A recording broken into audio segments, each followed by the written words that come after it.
Well, actress Sue Pollard, who you saw there, and of course Chalet as well. Chalet made in Heidi High. How much do we love you in that?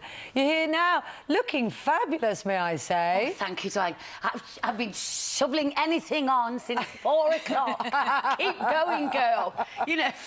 So look, you knew Jimmy so well, and his writing was, I guess, responsible for a lot of the best lines you ever said, and the reason why we love you. Oh, totally. I mean, the thing about Jimmy, he was steeped in, like, showbiz, if you like, simply because he was a performer first. And for anybody that knows about theatres around the country, he was the proprietor of the Watford Palace. Right. And that's how he met Ruth. She was in, like, a sort of rep company at the time.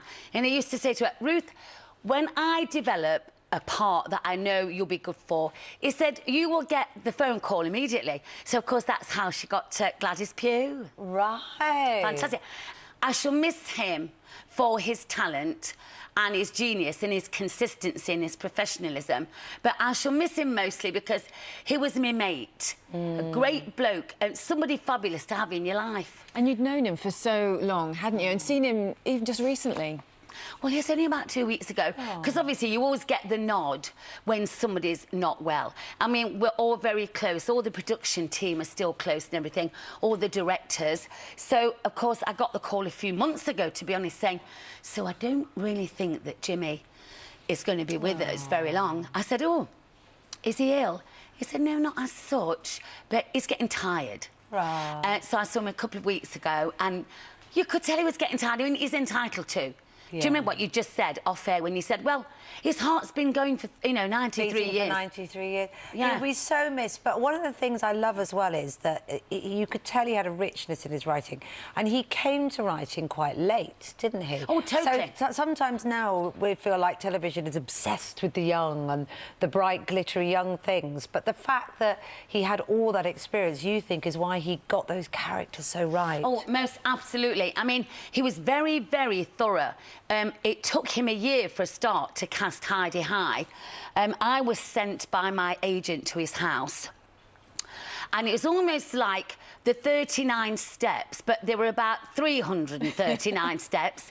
He lived at the very top floor of a very posh mansion block in SW1, near the big, you know, cathedral. And I just chatted to him, and I didn't hear him for a year.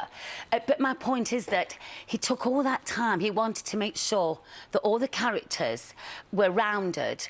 And not only that, he wanted to make sure that all the people that they actually chose to interact, they wanted the chemistry to be right. Isn't that interesting? And then because of that, he didn't have to shout at anyone or get angry on set because he got it right in the first place. Totally, because he knew exactly what he was looking for and honed it all to perfection, along with David, of course.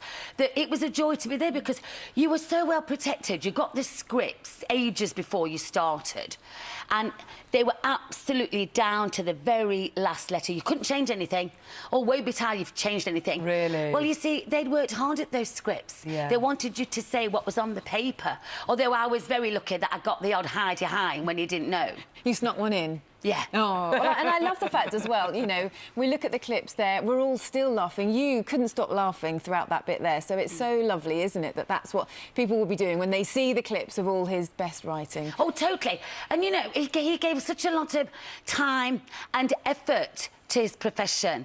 He was extremely well regarded by his fellow writers and also anybody that ever worked with him. So we were so well looked after. You know that what you said was hopefully going to be good. It made sense. Yeah. One of my favourite things was when we were working and we were on the doing all the outdoor stuff at the camp, Warner's holiday camp it was. I'm allowed to say, aren't I?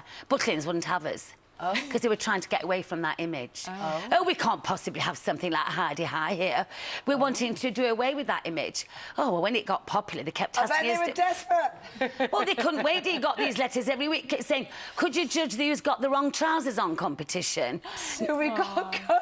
We could talk to audience. Oh, so lovely. Anyway, Cheers, Jimmy. God bless Cheers, you. Jimmy, God bless. I'm hoping that's a tea, but he'd have loved that it anyway. is. Thank you so much for coming in this morning. We really appreciate it. Sue Pleasure. Pollard there. Thank you, Sue. Something in his personality. His personality, he was a great boxer, he was a great human being, he was a character. He could leave a nice taste in everybody's mouth or